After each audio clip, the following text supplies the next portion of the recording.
What's up guys, it's Ollie from History Profiles, and today I will be speaking about 3 brave warriors who stared death in the face and fought on, knowing it would be the end for them.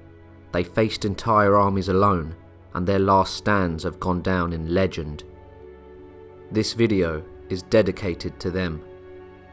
The story of Dian Wei is one of rage, loyalty, and sacrifice. Dian Wei was a military general serving under the legendary warlord Cao Cao in the late Eastern Han Dynasty of China. Dian Wei was famed for his godlike strength. He was also famed for his mastery of the Chinese polearm. He lived during the Three Kingdoms period, where many famous warriors would fight and die, but none would have such a glorious end like Dian. The Three Kingdoms period in China was a time of non-stop war, betrayal, and strife. The year is 197 AD, and Cao Cao would invade the territory of Zhang Xiu, who surrendered upon learning of the invasion. However, Zhang Xiu would choose to be cunning rather than bold. He would soon rebel against his new overlord. He and his men launched a surprise attack on Cao Cao's camp. The warlord Cao Cao was completely unprepared for this. His noble general Dian Wei, however, would stand guard at the entrance of the camp. Dian Wei had 12 men with him protecting the camp, but they were all killed, and soon enough, he stood alone. Hundreds of men with a thirst for blood would charge at him, but he stood tall and fought bravely with his halberd-type weapon. He would swing his polearm and break over 10 enemy spears with each swing. His mastery of combat could not be ignored, and the soldiers of Zhang Xiu would attack him in hordes, as they knew they could not best him alone. Dian would even grab 2 men and killed them with his bare hands, betraying his immense strength. However, the hordes of men were able to wound him, as he had many blades coming at him at once. Knowing death was close, he rushed forward and killed as many men as he could before succumbing to his wounds. Even as he knew his time grew to an end, he still swore and glared at his enemy. He eventually bled out, not being killed by one man, but his body simply gave out, even when his mind was still in the fight.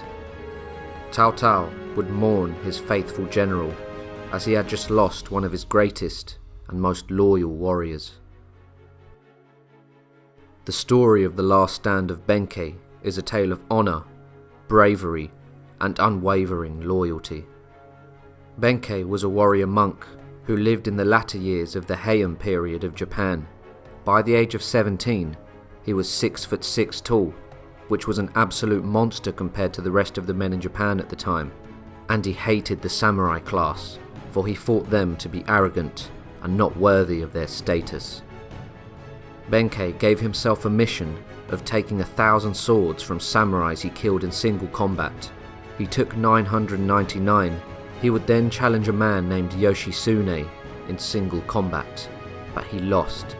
The 2 men then became fierce friends, and Benkei would join Yoshitsune in his adventures and future battles.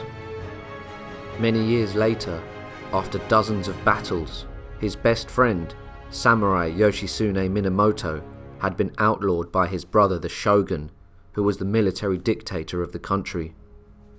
Benkei and Yoshitsune had been fighting together side by side for years and were the best of friends. When Yoshitsune was outlawed by his brother, Benkei went with him into hiding and became an outlaw by association. The lord who was providing the outlaw's protection would die of old age. His son, fearing the wrath of the shogun, would divulge the location of the 2 outlaws. Yoshitsune and Benkei had prepared for this day.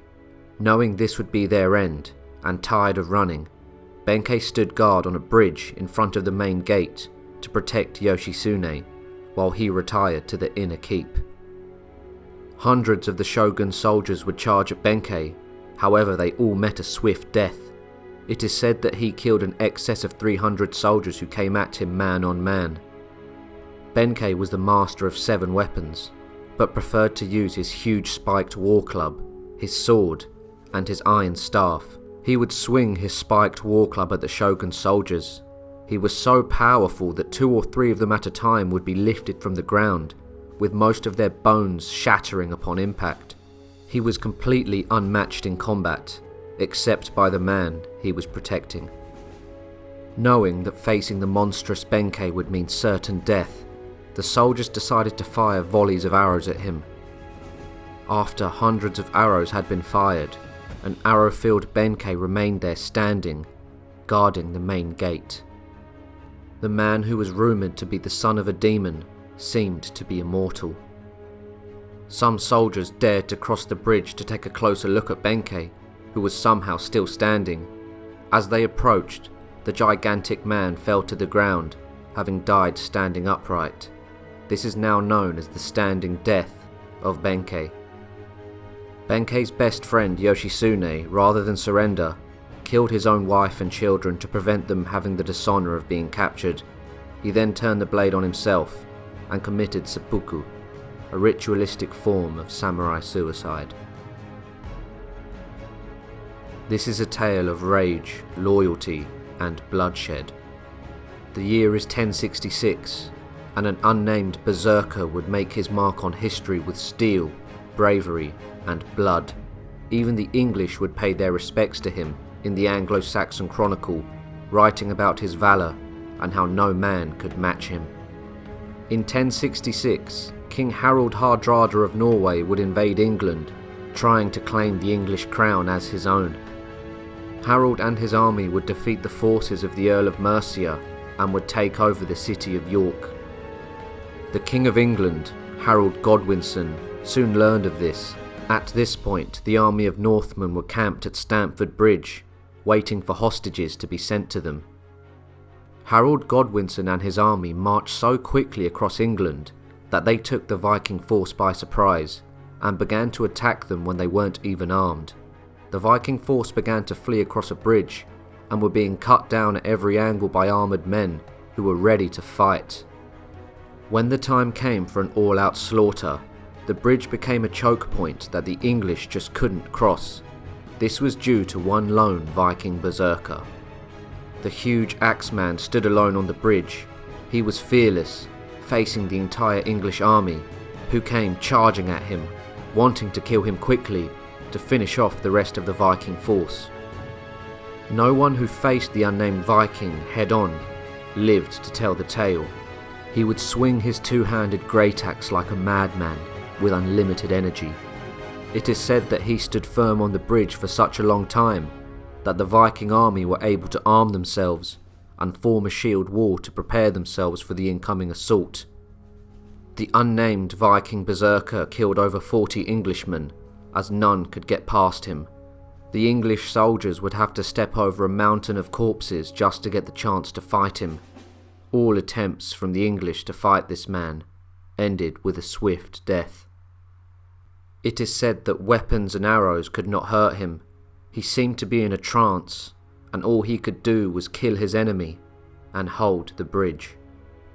Eventually, an English pikeman floated under the bridge on top of a piece of wood and stabbed the unnamed Viking in the groin from the side of the bridge, dropping him to his knees.